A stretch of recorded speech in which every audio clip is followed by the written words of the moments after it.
Hello, everyone. This is the Patriot News Desk in our inaugural show, as far as a roundtable talk show goes. Last weekend, we live streamed the March 5th support rallies across the country. We actually had 5 different live streamers in 5 different cities, and you can see that YouTube on our YouTube channel, and it was quite something to see, actually.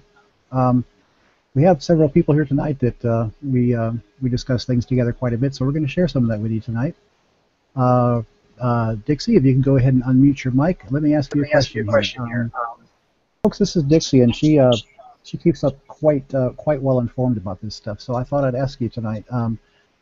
There's been some pretty shocking events the past 48 hours on top of the Finicum shooting on January 26th. They finally came out today, and well, actually, they came out. The FBI came out a couple of days ago, and so can you tell us about that? Yeah, yesterday the FBI did their press conference with the Deschutes County Sheriff's Department, where they gave the results of their investigation and into the shooting death of LaVoy Finicum. They had ruled, ruled that the OSP was justified in their using lethal force against LaVoy Finicum. However, there is an investigation into the fact that 2 of the FBI agents fired shots at the truck and did not divulge that they did so to the leadership there on the ground, and that it's possible that at least 4 other FBI agents with the HRT team helped them to cover up the fact that they had discharged their weapons. So the DOJ is supposed to be doing an investigation into that part. However, the OSP has been relieved of any kind of possible action at this moment due to justified in use of lethal force. So across America, you have a mixture of apathy and bordering on rage, because the way that news conference came out, the FBI told an entirely different story from what we've been watching on video. Right. Well, they've told a different story several different times, actually. I mean, I don't think really any of us in the Patriot community really thought that they would come out and say, yes, this was in fact a murder, and we're going to do legal action. I think we all expected for them to come out and say it was justified, but this is now the 5th different 5 times now they've given us a different narrative, and yesterday was that 5th narrative where they're changing, what they said that they have done. The last narrative, it was to where we were asking in response to the eyewitness statement saying that law enforcement had fired on the vehicle on LaVoy's truck on their first stop, and they denied that. But yesterday they admitted to doing that, and that they admitted to firing at least 2 to 3 shots at the truck. They said it was OC rounds, which is classified as quote-unquote non-lethal rounds. But that was a new one, because before they had denied even firing on the vehicle itself. Yep. If I'm doing this right, we're practicing with our stuff. If anyone wants to get quickly up to speed, check out this video here, which is what the FBI presented 2 days ago.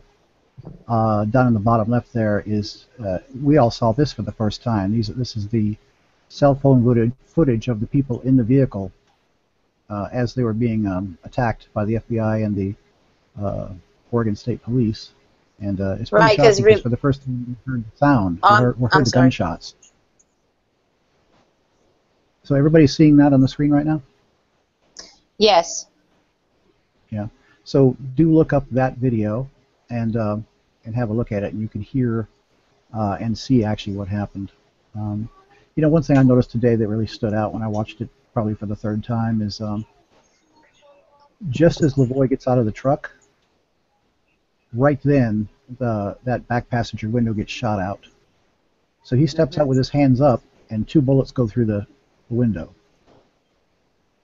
So either the guy's a bad shot, or I'm not sure what they were trying to do, but yeah, there was a lot of things to go along with that, because remember when they were asked at another press conference, at the press conference where they released the grainy FBI footage, which is the footage that's in the large window in the very back of that video. When they released it, when they were asked if they had audio, body cam footage, or for the footage of the people within the truck, because we knew from the eyewitness statements that not only Shauna Cox had videoed, but so did Ryan Bundy, and they specifically said that there was, in fact, no other footage, no audio or any other visual footage, and that the large screen video that's playing in the background of that was the FBI's release, that was the only video they had and of the best quality. So that was pretty shocking to have Shauna Cox's footage be released yesterday. Yeah. Were you guys just seeing a moving video? I've paused it just now. Were you seeing it moving just to check our... Yes, it was. It's moving slow, but it's moving.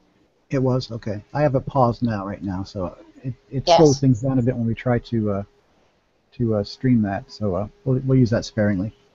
Yes. Yeah, we're using Google Hangouts on Air here, and it's not really made to stream other people's videos. You can't pass the audio anyway, so it's just something we can look at. Well, it gives a good visual reference to what it is that we're discussing. Yeah. You'd be surprised how many people have not actually seen this yet. Yeah, and actually the Shauna Cox footage by itself is also out there, so you can also look at that. You know, which is what you see at the bottom corner there from within the truck.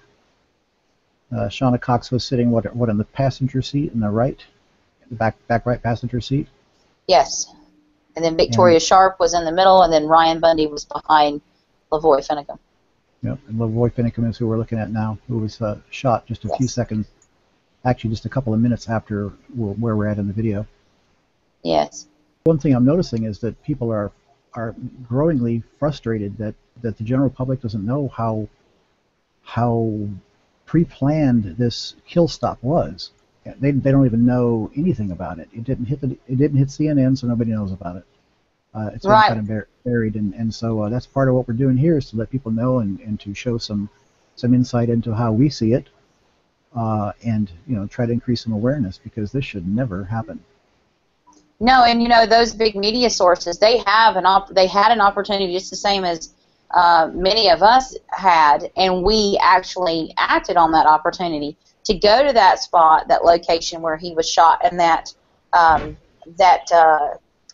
dead spot ambush was put on there in that corner on that road on the way to John Day, and actually go out there into the woods to where the personnel was set up, and you can find not only the footprints, but freshly cut branches, freshly shaved portions of bark for rest hooks, which, I mean, anybody who knows anything as far as HRT teams or sniper positions, that whenever you have one sniper, instead of having a sniper and a spotter, they will take a metal cord, sometimes it's a galvanized steel coated cord, and they will hook it into a tree to where they can rest their long rifle in that hook of the cord and be able to spot for themselves at the same time, so they don't have to have two personnel standing there at that one very spot. But you had also snowshoe tracks, you had four-wheeler tracks and snowmobile tracks out there.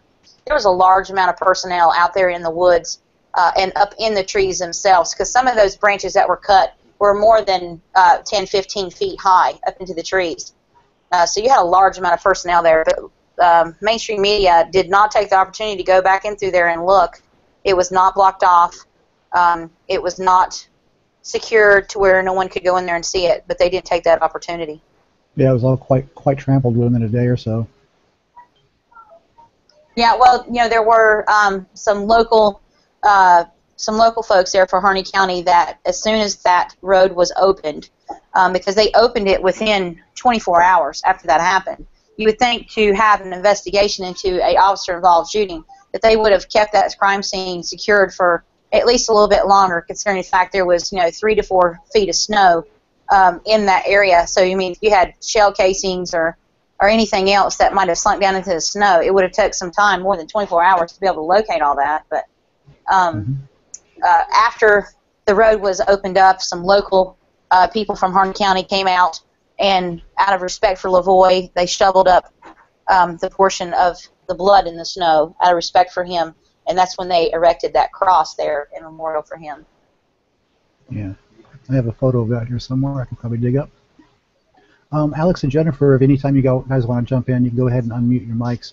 You don't need to keep them muted the whole time, just when we're doing like the beginning and end, so, you know, when we're trying to keep things nice and quiet and clear. Let me see if I can find a photo of the memorial. Might take me a minute. Well, anyway, while I'm looking at the video right now, let me go ahead and let it run for a second. Now, I don't know how much full motion you guys are going to get at home, because this is going through Google Hangouts, so I'm not sure how much. Well, for it to go slower like that, it's actually easier for you to give the play-by-play of what's happening. At this point, this is where in the video that LaVoy and Ryan Bundy are trying to see who it is that's behind them, and LaVoy's telling them, you know, I'm going to go to the sheriff. I'm going to the sheriff in Grant County. You know, you boys come on with us, and you can talk to us over there.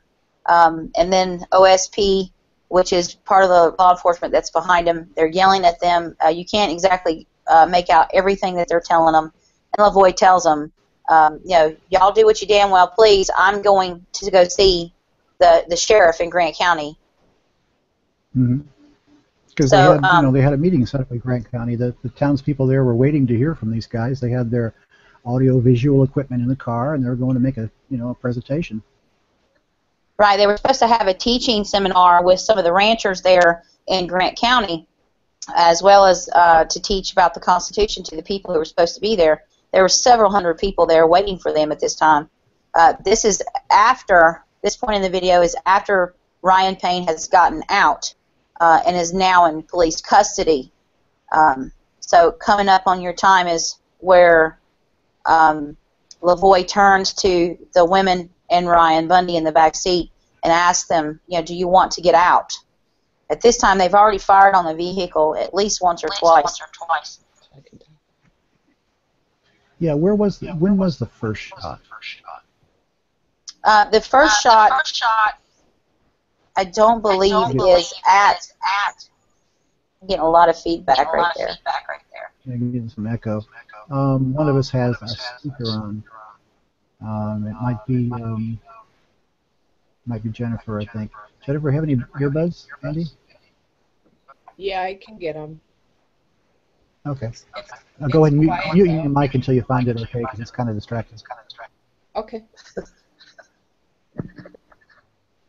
Yeah, if you don't use earbuds on this, you get all kinds of echoes and things. So. Well, I find that when I turn my mic off and then I turn it back on, is when I get an echo. Oh, okay. But see, like at this point in the video, Ryan Bundy's asking, you know, who can we call? They're trying to figure out who it is that they can call. They're realizing that they have no signal whatsoever, and LaVoy is telling them in the back, you know, to back off, telling the law enforcement to back off. They're going to see the sheriff. You need to back off.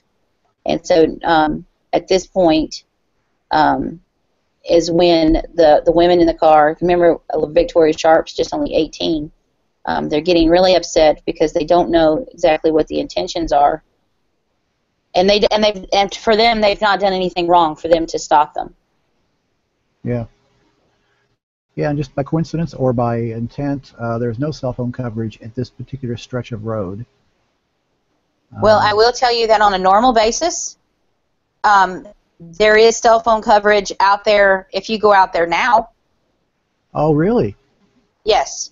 I didn't know that was confirmed. Okay, so they were using some kind of cell blockage to make sure that these people could not dial out or could not stream out anything, you know, in terms of video. I mean, they were absolutely isolated electronically from the world. Yeah, because there's been I mean, I've spoken to a number of people who've been out there. The service is spotty in certain locations along that road, but at the exact spot that they're sitting at, I've had folks standing right there who have had service and be able to actually call me on my home phone from that exact spot. Now, right there, I'm going to run it back for a second. The camera shakes in her hand, and I think that's where they took fire. Well, right there, that's when she's handing the video over. She's having her phone over to Victoria, for Victoria to hold and videotape. I'm not quite 100% sure as to why she's doing that for Victoria to hold, because that's when she is then covering Victoria, and they're ducking down as they have made the decision to go off. Because another shot came at the truck, after LaVoy had said to the women, "Do you guys want out?" Shauna Cox says, "Well, why? You know, if we duck down, what are we going to do?" Because their main concern was going to get help, and they couldn't call out. So LaVoy said, "You know, I'm going to see the sheriff," and so that's when they decide, if we duck down and you go, you know, how far do we go? And LaVoy says, "Well, we have 50 miles." And I believe 50 Shauna miles. Cox.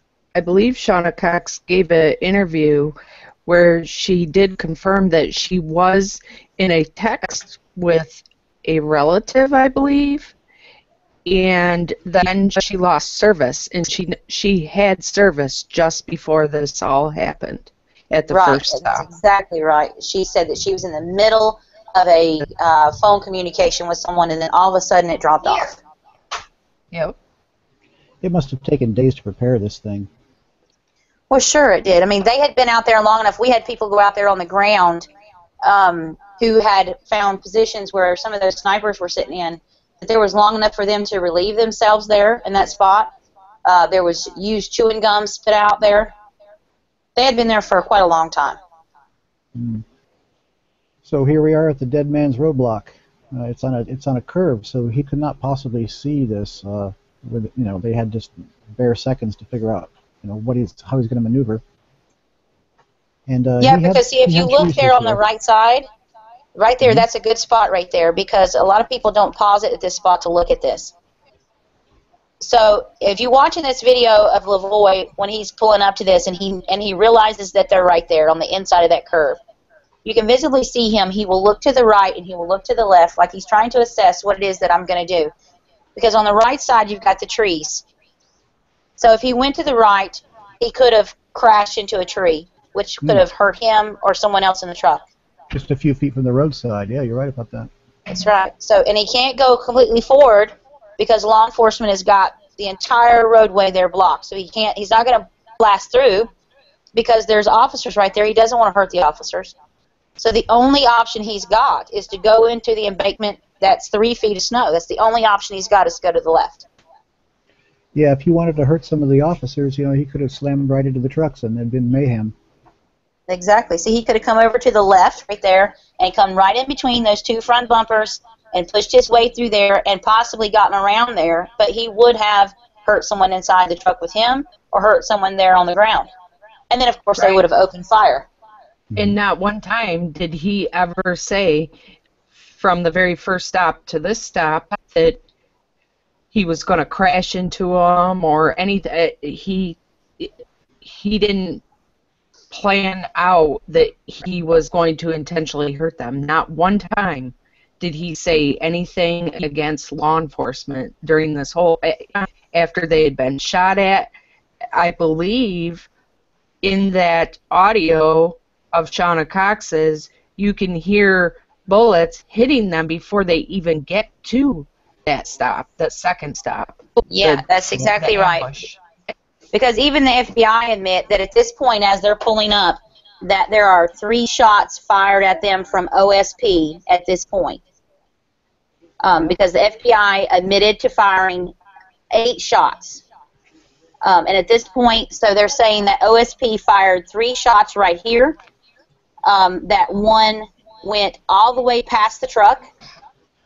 Another one hit the hood of the truck on the right side, and then another one hit the radiator of the truck through the grill of the truck. At this point, that's where they fire that. But it also at this point is where those 2 unaccounted shots from the FBI come, which is through the windshield and through the roof of the truck. Yeah, there was somebody up in a tree or something. They were able to shoot down onto the truck. Right. Right? I mean, there's no way to shoot the roof of a truck from the ground. Right, no, it had to have been from up high. Yeah. So they had a major setup here to make sure he didn't make it out of here. Most definitely. So folks have been asking, Dixie, isn't it true? He said, don't shoot me, don't shoot me. But actually he said, just shoot me.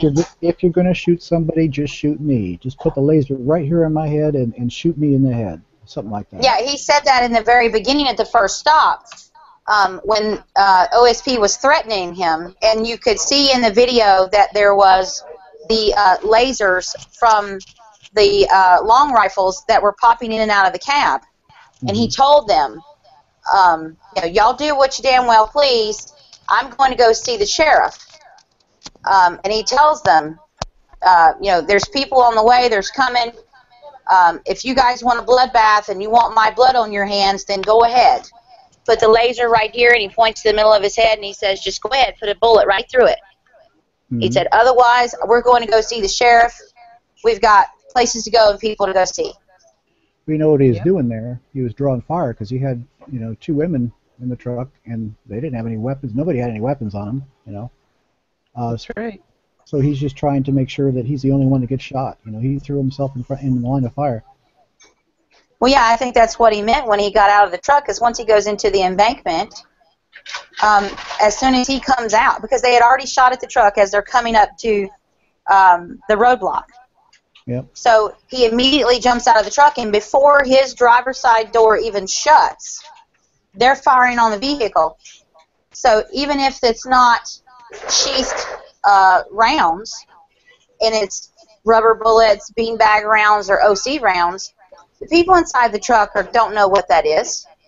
Mm-hmm. All they know is that there's fire coming on them in that truck. It's busting out the windows, because as soon as he comes out of the truck, before his door even shuts, they are firing at the truck to where it breaks the back glass. Mm-hmm. Now, from where they're sitting at right now, within about 6 or 7 seconds, LaVoy Finicum is dead. Mm-hmm. Yeah, well, after he goes into the embankment. Yeah, I mean, 1 second later, he's in the embankment, and it only takes about a count of 4, 5, or 6 seconds before they've gunned him down. He jumps out of the van and steps away from the truck, so that, to try to draw fire away from the passengers. It doesn't take much time at all, and they start putting bullets in him. Now, what we've been looking at is when do the bullets hit him? Is it because he starts to he comes out with his hands up, right, out to his side and up, right? Yes. And something happens that it makes him want to drop his hands, and many people have conjectured that that's because he was shot. But they went ahead and they put a bullet in him right there, and that made him reach down to where he was shot. And then that was justification to go ahead and take him out, because he could reach towards his waist.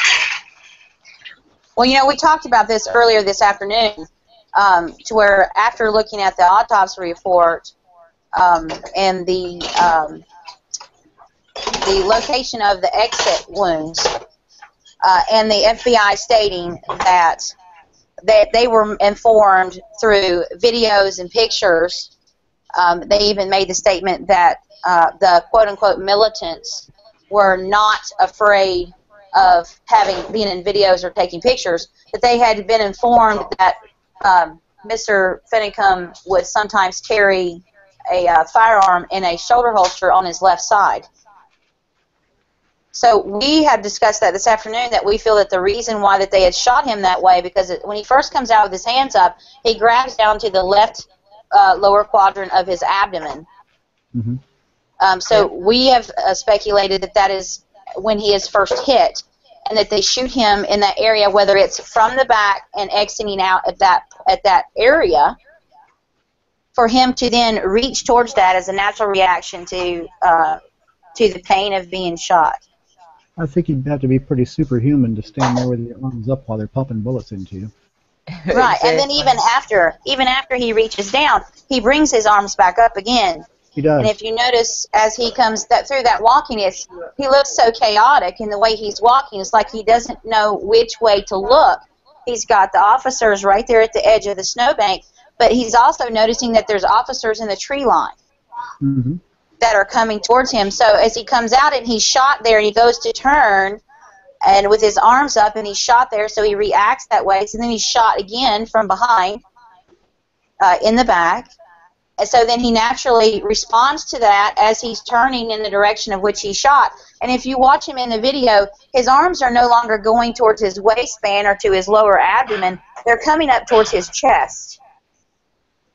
And in the autopsy report, it specifically states that one of the shots that had entered into the back, they shot him 3 times in the back by the autopsy released by the FBI, that there was a exit wound that was in the upper left quadrant of his chest.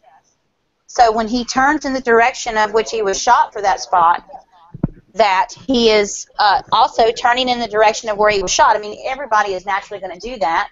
I'm going to forward it just a little bit to show what happens with the camera just as the action begins here. So he starts to run off the road, and right there you see that agent jump out in front of the van.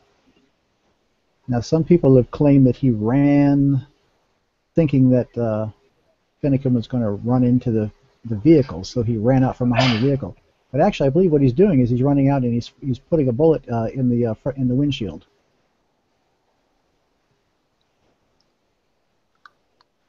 Right? That would make sense. Yep. So if I forward it just a little bit more, you can see that the Camera flips. camera does some weird stuff. So why did that have to happen? Right? Why right at that moment did the operator say, oops, I'm going to just kind of bump the camera so we don't see what happens here? Maybe he was just a little bit off script. You know, maybe he's supposed to be, you know, moving the camera around a few seconds later so he doesn't capture the actual kill shot. So there's LaVoy coming out of the truck already. I mean, as soon as that thing came to a stop, he's out there with his arms out. Yep. And I don't know what's happening in the cab because right at that second it's black. I wonder why they do that. Okay. And it comes back. You know, that's what the lens is supposed to do. So I just zoomed in. That's the way it's supposed to work, right? You've got a guy down there to the right starting to take aim. And the fellow that had been in front of the truck has now run back and is at the back of that black truck. And there's also a shooter out into the woods to the left that actually is the guy that delivers the kill shot. Can everyone hear? It feels like, okay, very good. Yep. So if I run this just a few seconds more, you can see that I think that's either an FBI agent or Oregon State Police. Either way, I'm not sure which are these 3 trucks right here. I think the FBI. I think in the conference they identify who that. I think it's OSP. Okay. They still won't release the names of any of the shooters here, but right, they're all being protected. No names, but they did. I believe they identified them by what agency they were from. Okay, I also think that they were OSP. They are OSP. The fellows we're seeing on screen now are all OSP? Yes. Okay. Thanks, Alex. So at this point, you've got one guy lining up in his sights, you know, and who knows? As far as I'm concerned, this is where the first bullet hit LaVoy. Mm-hmm. Because you notice as he walks, why is he walking like that? All right? Why is he leaning on one foot like that, kind of leaning over, you know? That would be the side that they shot him on, his left side, and in the video, it looks like he's bearing weight, like, he's leaning that way to where the pain would come from. Mm-hmm. But then again, all 3 shots were in the back, so this must have been coming from the guy in the woods, Right. because he's plainly facing us right now. And this is where he starts to turn around and say, "What's going on behind me here? You know, where's that coming from?" And there's where the other shooter shows up. Mm-hmm. And the way LaVoy Finicum is dancing a little bit here, I think he's taking fire. I really do, because there's no reason for him to be doing that. And I And think then, that he's confused as to where the shots are coming from, because I don't believe he ever saw the guy behind him until he felt getting shot and turned around to look.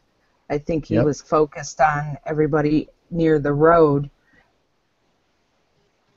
Now, They were creating a distraction for him. yep. And there's no guarantee it was the guy coming up to his left, to our left, that fired the first couple of shots, because they have snipers all around this area. Yep. They had, Victoria, when she finally got out of the truck, claimed that her body was painted with lasers. So you can't do that. And you could see that. You could see that in the cell phone video. You can see the lasers on the front of her as she gets out of the truck. The other thing that just mystified me about this particular position is just that the guy in the bottom, I guess middle, he is directly in the line of fire from the truck. So if they were like super concerned about weapons that were in the truck, like why would you be standing there? Right. That's true. Yeah. They were focused on LaVoy. Seems that way. Yeah. Like they weren't focused on the rest of the people in the truck. They were focused on him and only him. I believe from watching the video.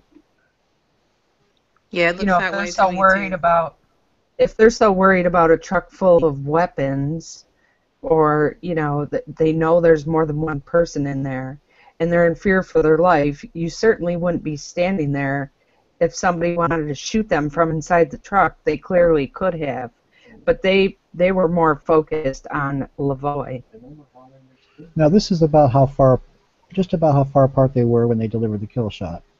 Yeah, does anybody know? There was talk in the FBI news conference that somebody was planning to use or was using a taser. Does anybody know? Can a taser be effective from this distance? It's definitely less effective. My understanding is the guy that's at the top left was the guy with the taser. I've heard that said, but it looks like he's too far away to be using that. Right, and they did say something about that in the conference. I believe a reporter asked if that gentleman used his taser, or how many feet does that particular taser go, and he could not answer that.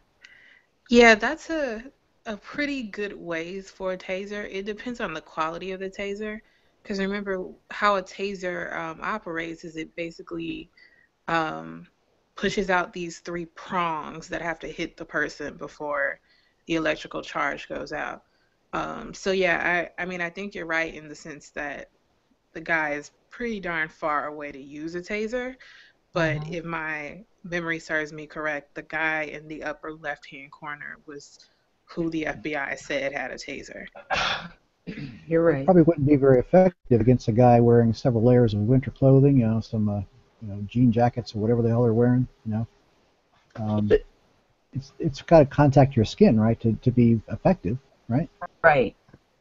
I don't think so, though. I've seen officers in pretty, heavy duty gear be tasered and have a really hard time with it. So I don't think it has to contact their skin. Okay, all right. But I think you're right in the sense that with several layers of clothing, it's likely he would have been less affected than had he been wearing like a t-shirt or something like that. Right. Right. Well, I hate to hit play here because we've watched this so many times, but it takes that long to come and execute him.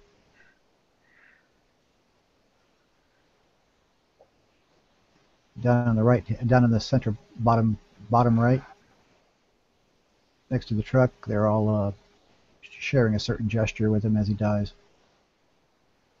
Right, and it looks to me like there's three of them down in the bottom on the video, Yeah. and to me it looks like the man in the middle hands, when you keep playing it, the man in the middle hands the one of the officers, I believe it's the one on his left side. To me it looks like he hands him something, but it's so far away that you can't determine exactly what they're doing.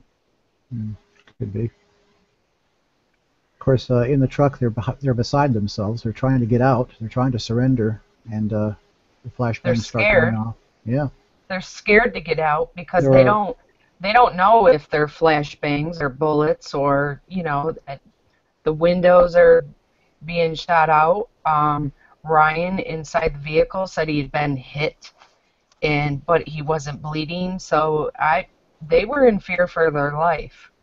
So they weren't going to get out right then. Yep.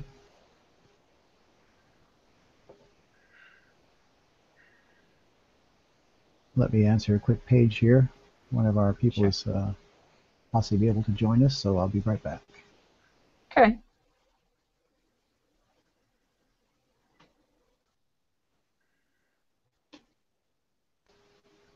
But do carry on. If you have anything to talk about, please do. I'm going to pause it right here so that we don't pass over anything that Okay. we need to talk about. Okay, I'll be away for just a second. Sure. Those are some very conveniently placed trees. Yeah, it's like they picked the perfect place for their ambush. Clearly, a traffic stop doesn't. I would say protocol doesn't require a roadblock. You know what I'm saying? Oh no, yeah. They That was total purposeful. Yeah, they clearly thought that, they wouldn't stop. Yeah. Yep. It's so interesting to think about how we've gotten to the point as a society where people naturally say, "Oh, here come the cops. Let me turn on my camera phone." In And it's like everybody's doing it because everybody's scared. I mean, it's always one person's word against the other, and if you have proof, I mean, that's all you've got. And it's easier to prove a story than it is to try to prove the truth. Right. And I So mean, in these instances that have come up recently, I mean, they wouldn't even be a story because you would never have this picture, you would never have this sound, you would never be able to tell any other version of what happened other than what the FBI. Exactly. You would Says. only hear one side of the story. I will say though, this probably hit home the hardest a couple of months ago when there was a girl who got in trouble in school, and I think it was because she didn't want to put away her cell phone or something like that. And the school resource officer came in and he picked the girl up in her desk and threw her to the ground. I saw that one. And the only reason why we knew was because one of the kids on the other side of the room decided to roll his camera. Yep. Right, and it wasn't just one kid, it was several. Yeah. I've seen several different videos of it. So, I mean, even older generation right down to the younger generation, everyone is pulling their cell phones out to capture it because nobody wants just one side of the story anymore. Right. Well, we're so lucky that we have, video cameras in your pocket now, As a matter of fact, we're starting as a good place for our little advertisement here. We are starting to do some live streaming for events, especially rallies. so those that can't go to a rally at least can watch it at home and see how it went. But we're encouraging people to show up for the rallies that support the Oregon ranchers, because we need a lot more awareness, and folks need to realize that it's not a scary thing to go out and to go to a rally. You know, you meet a lot of interesting people. You can bring, you wave your flag, wave your signs. They're peaceful, and we're making sure they stay peaceful by having our cameras out there. On Thursday this week we have, or is it Friday? We have tomorrow. There's an appearance in court for Clive Bundy in Las Vegas. And Yep. we're hoping to have somebody out there. I'm not sure if it's going to happen yet, but we're hoping to have somebody out there to live stream that for us as well on this channel. That would be So, nice. yeah, last time for our very first broadcast, we had 5 different people in 5 different cities. We had, what was it, Portland, Carson City, Buffalo, King, North Carolina, and Orlando. Yep. And that was a lot of fun doing that. And I have to say, having people talk about it like this is a good way to inform other people, because the only way that I knew about what was going on out in Oregon as far as the land grabbing and stuff, I happened to be in my living room and caught a clip on TV on a mainstream media, but I didn't get to hear the whole thing. If I hadn't been in that moment in my living room and caught it, I would have never have known what was going on out there. So I'm like, what? News? Breaking news? What's going on? And so I started Googling to find out what was going on, and then I started educating myself. But out on my side of the America, on the East Coast, you don't hear about the BLM or anything. Yes, they are here. They operate under different titles, but we don't have the issue as far as the land grabbing and incidences that escalate up to like this here with LaVoy. So I think this is going to be a handy little tool that people can see, not just mainstream media, but folks on the ground that are using their cell phone cameras to capture the moments. Yep. I'm hoping Craig can join us. He was just on the chat with me there. He might drop in here in a minute. Craig was one of our live streamers. He was in Orlando. He was the guy that was there in the park in Orlando to pick up the call from jail of Blaine Cooper, who hadn't had a chance to address the media yet. The poor man was in solitary confinement much of the time. I don't know how they're treating him this time, but everybody that's been involved in this has been treated very, very harshly for somebody that simply peacefully and harmlessly occupied a building. So I'm going to go ahead and let this run here for a second. We can see what happened after that.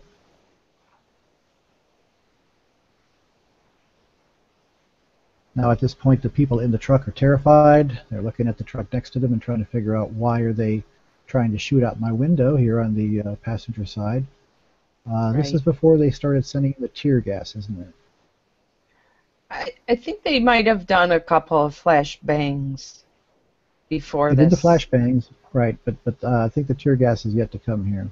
Yeah, the tear gas is coming right now. When you listen to the video, it's heartbreaking to hear how much they're suffering. They can't breathe, Mm-hmm. And Victoria Sharp is just a poor 18-year-old person at the wrong place and the wrong time here, and she's part of a gospel singing family that was traveling to the town they were going to, John Day in the next county. They were going to go and entertain the folks that had gathered there with some of their inspirational music. Their whole family sings. They're very good too. But Victoria was riding in this car, and so at one point the women are screaming, "Stop! Stop!" And let's see if this is where that happens. That's where it happens. Wow, I just noticed this yesterday. Let me run that back. The women are screaming, "Stop!" stop. And Victoria at that moment says, please. Now watch the hood of, or the windshield of the truck. It already has one big shotgun or bullet hole in it right now. See? Now when they yell please, right after she says please, there are 6 bullets that go through the windshield. I don't know how many people have noticed that, but you listen to it. Now you ready? I don't know how many what the frame rate is at home here, so I'm not sure how much you can see there, but do look at the video and watch for this spot. I'm going to start it right now. Boom, boom, boom, boom, boom, boom. Did you see that? I don't know how fast a motion you guys can see, but at this point, it's hard to see on the device that I'm on. Okay, but right at that point, as soon as Victoria screams "please," yeah, the windshield is shattered with 6 bullet holes. You can hear the shots too. It's like, which is pretty shocking to hear from when you're in the vehicle they're shooting at. So I don't know if they're not. I don't know what they're trying to do at this point, but they decide to fill the truck with tear gas after all this. Hey, Craig, how you doing tonight, man? Hey, how's it going? We're good. We're good. So we're just going over the video a bit, and we also have the autopsy findings that we can look at a little bit before we wrap it up tonight. I believe this is where they're starting to deal with some tear gas, if I recall correctly. And you'll be able to plainly see it in the car here in a second.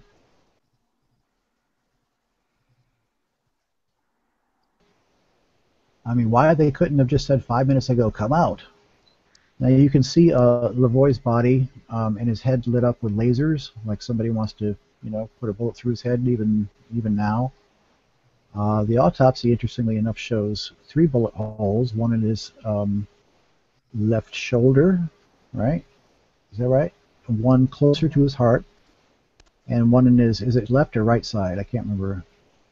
They're all near the left side, except for the one that's in the back.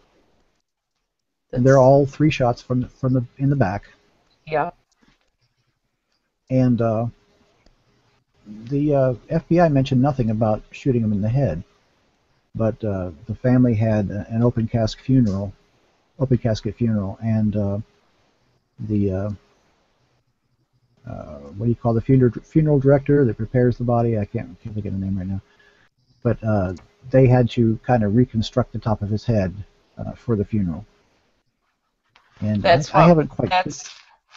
That's what folks who attended his funeral had said, that he had clearly needed reconstruction. I'm not sure if the family had said that or if it was just the attendants that were there at the funeral. But which amounted in the hundreds or thousands. How many people showed up for that funeral? I'm not quite sure. But I know in the autopsy report that was released by the FBI, they detail his head, and there is no wounds whatsoever to his head. Right. So that's Ryan Bundy, one of the Bundy brothers, getting out. He tossed his cell phone to the snow so they don't shoot him for it. Mm-hmm. And they're screaming orders at him right now. They're just Victoria is waiting to get out, and she's trying to make sure. You can see, just a second to back up on that, you can see a red light on the back seat of the driver's seat. You'll be able to see a red dot, like. There it is, yeah. And that clearly would have to have been from the wooded area, because the door is open. It couldn't have came from behind. So there had to have been more people in that wooded area, because I believe the gentleman who had, the guy who had the laser is not even, I don't believe he's in line to be able to point a laser red dot into that vehicle from that angle. Hmm. Yeah, Victoria mentioned that when she got out, her body was painted with lasers. So, And you'll see it. yeah, there were a lot of sharpshooters out there, or snipers, whatever you want to call them. Mm-hmm. Horrible experience for a girl at 18. Oh, yeah. She's become quite the activist now because, what else can you do with your life? You can shut up about it, or you can speak up, and so she chose to speak up. She has a lot of bravery. Yeah, you see the lasers on her now You as can she's see trying to a get laser. out. Yeah. And you'll see them here on her torso, right there. Yeah. You can see them. And that's the end of that video. Mm-hmm. Now, what I was going to do is have a look at the autopsy report. Now, I'm not very familiar with it. Dixie could probably tell us more when we do another show.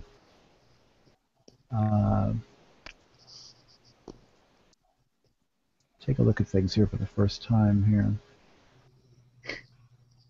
Now, one thing I do want to point out about the autopsy report before we go past the summary, you'll notice that in this summary there is no diagram. Even in the whole report, there's no diagram of the wounds that LaVoy had. There's usually they would include a diagram, a human diagram, and mark the gunshot wounds. There isn't one in this report. They did show one at the press conference. I guess it's not part of this report.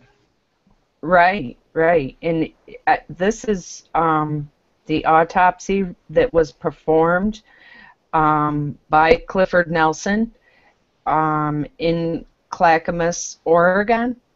And it's an official copy, and there is no diagram of LaVoy's body in this autopsy report. I guess you've got to read into it to figure out whether he was shot in the back. Well, it does tell when you go down. I believe it's on page. Let me see here.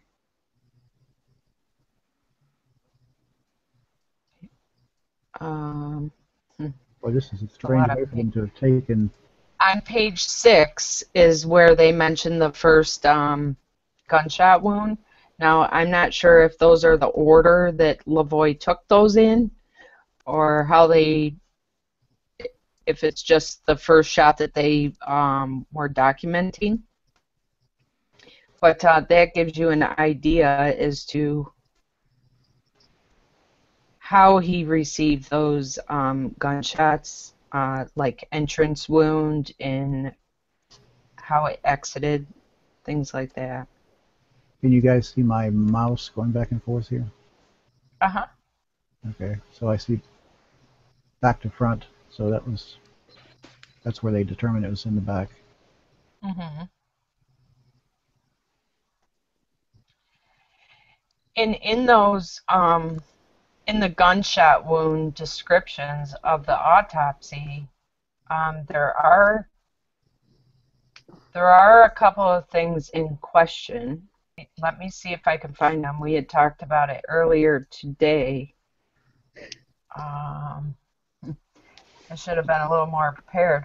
Oh, on page 7, it's between page 6 and page 7, gunshot number 2, which was a wound of the neck and upper chest. It talks about the gunshot wounds path courses from back to front, right to left, and slightly downward. Somebody had mentioned today that sometimes the way that if you were to raise your arms up, the way a bullet could reflect is if it were going in an upward motion or downwards. One of the gunshot number 2 mentions that it goes in a downward motion. So I'm not familiar with what direction they take. They should be able to know whether he had his hands up or down, but it doesn't state any of that in the as to Oh, what they even direction. tell you what they found in his stomach. Well, who Last determines mile. Yeah, the person who determines something like that, the trajectory of the bullet and how it entered his body, and if his hands were up or down, would be a CSI unit. They're the ones who oh, do all the forensics and do all that kind of stuff. That's why I was saying that they should have had an independent CSI investigation done on this and had them come in also and do not just the independent autopsy, but have a medical examiner basically on their side with the CSI unit, and they would be able to tell if his hands were raised when they fired the bullets or if it was actually down to his side when the bullets were fired. so that'll be interesting So to see if yes, they can get an independent investigation going to look for. Well, see, it CSI might be too being late now. They've already buried him. investigation. All that has to be done, during the autopsy and during the, you kind of get all the people together and you contort the body in whatever way to make that bullet hole straight. Because, I mean, if like I was saying earlier in Zello when we were talking about that, if you got your hand up in the air, your body muscles are in a certain position. And if you get shot Right. or a hole go through you, it's going to go straight through those muscles in that, that way. But if you put your hands down, your muscle mass changes. Your muscles move and they change, and you would be able to tell that isn't the position of the body when the bullet entered the body and went through the body. Right. Yep. And they probably didn't do this stuff because, they didn't even want to know. And the family probably didn't know any better to ask for something like that. And that could very well be true. It'd be nice to know if there is what kind of investigation any kind of CSI unit did, and if we can get a hold of that information. Right. They carefully describe everything he's wearing and everything. Say again? They carefully describe everything he's wearing. I guess the supposed gun he was carrying, which should be on this list, right? Personal effects, or is that's more evidence? They seize that, right? I mean, they describe everything in his pockets and everything. Yeah, you would think so. Well, they claim there was a gun found on him, but I don't know if the family has indicated that that's his gun. I really don't know. I haven't heard anyone lay claim to giving LaVoy a gun as a gift or anything. I've only heard that from the FBI's mouth. Actually, at the news conference today, I believe it was LaVoy's wife who said that the FBI was claiming that the gun that was on LaVoy was given to LaVoy during Christmas time by his son. But she says she can't identify if that's the gun that was actually given to him by his son because she hasn't seen it. So apparently the gift from the son, which was also a 9mm, is what everybody is referencing. Okay. Well, shouldn't the son be able to identify it? Yes, he should. He definitely should. Which makes me question it, because if the son hadn't identified it or hadn't said, "Oh, I gave my son or I gave my dad a 9mm," then how would the FBI even know that he had a gun that was given to him as a gift? Right. Right. There's a lot of unanswered questions. Certainly Still. are. This feels like another JFK assassination or something. You're going to be looking at it for years because you got the Zapruder film style evidence, this one grainy video, one grainy movie to look at over and over. Yep.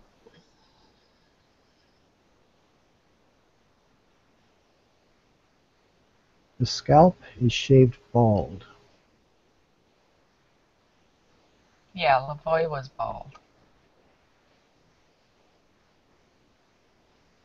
A slight amount of blood in the nostrils. They don't mention anything about his head being blown off here, do they? That's weird. No, they describe his head, and there is nothing, no damage. There's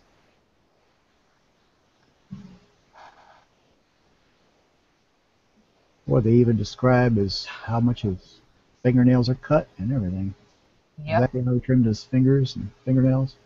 Mm-hmm. And whether there was dirt under him or not, or yeah. Now there's where there's something written on his left palm that was unusual. Huh?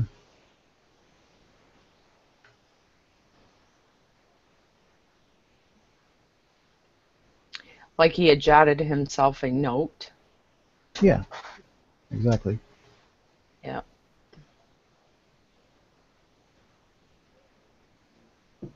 Apparently, what appears to read "to gas call" is written in the black pen ink on the left palm.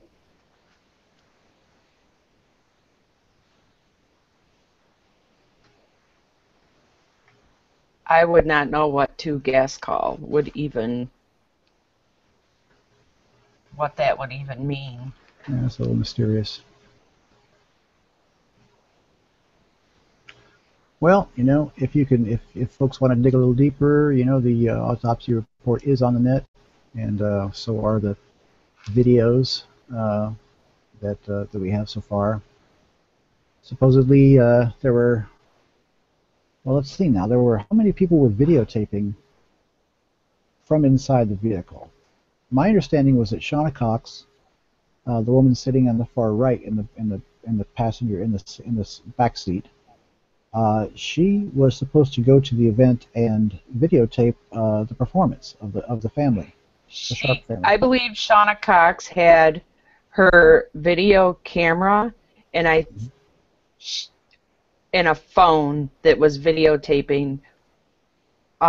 Victoria had one of those of Shauna's, and I believe Ryan Bundy was also videotaping. Yep. So there's still video to come out that they're still Right. sitting on. They're letting this out in dribs and drabs, you know, to get you desensitized to it if you're paying attention, you know. Yep. And because there's a lot more video to come out. None of the what do you call them, body cams on any of the officers was released. They don't even admit that there were any body cams. But you know, if they're there with that kind of sophisticated equipment, they've got a lot of video of what happened. They're That's correct. They're probably doing a post-game analysis right now to see how they can do it next time. All the vehicles would have cameras running, you would think. So they're very carefully controlling the amount of information coming out and how fast. I really think that yesterday, the past couple of days, they've been doing their best to piss everybody off. Is the best way to say it. There were things said in the press release, the press conference, that plainly don't line up with what you see here. For instance, as soon as LaVoy jumps out of the truck, you know, he gets a couple of bullets. I think it was 2 shots that went through the window, that shattered the window next to him. Yep. So they didn't mention any of that sort of stuff. They didn't mention anything about his head being the top of his head being obliterated or whatever it was. I'm not sure how much the damage was, but it was above the eyebrows, as I understand. Right, and in the video, you can see after LaVoy is clearly deceased that they take his hat off. And what's their reasoning behind that? Yeah. Now, one of the things I'm wondering about as part of the title of this is it what's next, America? You know, what do we do from this point? We are supposed to go home and forget about it. Well, we saw the press conference, so that's it. You know, it was all nothing to see here, folks. You know, it's pretty hard to walk away from it when you know about this story and you know how much the facts don't line up with the narrative. Right, and in the press conference that the FBI had, in the very first stop, Ryan, I believe it was Ryan that was in the front passenger seat, he was hit in the hand. They never mentioned anything about that in the press conference. You know, you're right. He had a superficial wound to his hand. They never mentioned that at all. Well, in one of the interviews, I don't know if it was with the, I think it was today, that Jeanette made another speech, and Yep. she mentioned that he was hit in the arm.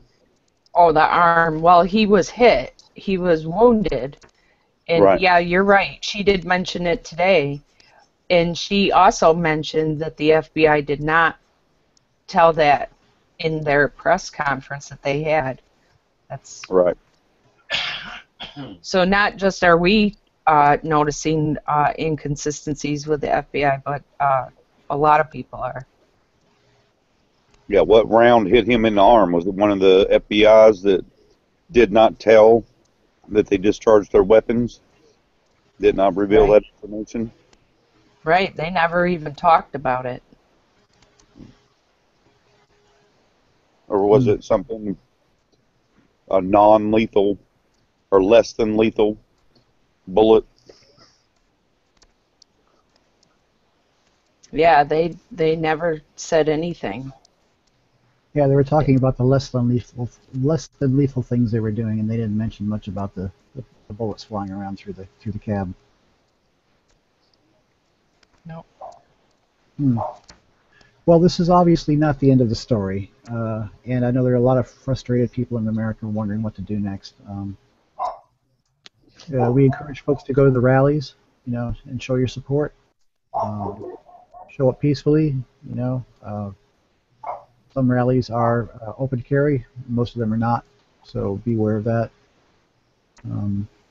We just want to have a good showing, be able to show that that folks do care, and it means so much to the guys that are waiting in prison now for their day in court.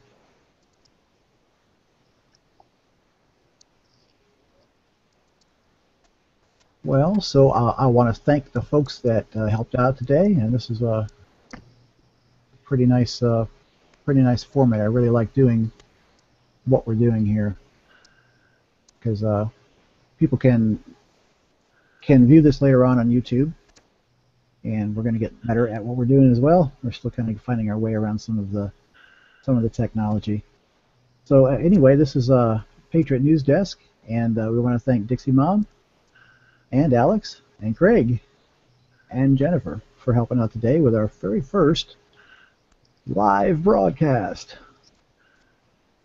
which is exciting because there's no way to edit things. It happens the way it happens. Seems like we got someone else back there with a voice. They want to be heard. Yeah. Oh, yeah. Well, dogs have opinions too. He might have seen it, and he was going to tell us something that he noticed. What's the dog's name and what's he got to say? That's Roxanne, and she's saying that there's too many inconsistencies out there. There you That's go. what I thought he said. And that's a long word for a dog, let me tell you. I think she said Ruth and Ralph and a couple other. Yeah, I think she was identifying the FBI agents that That's it. won't acknowledge.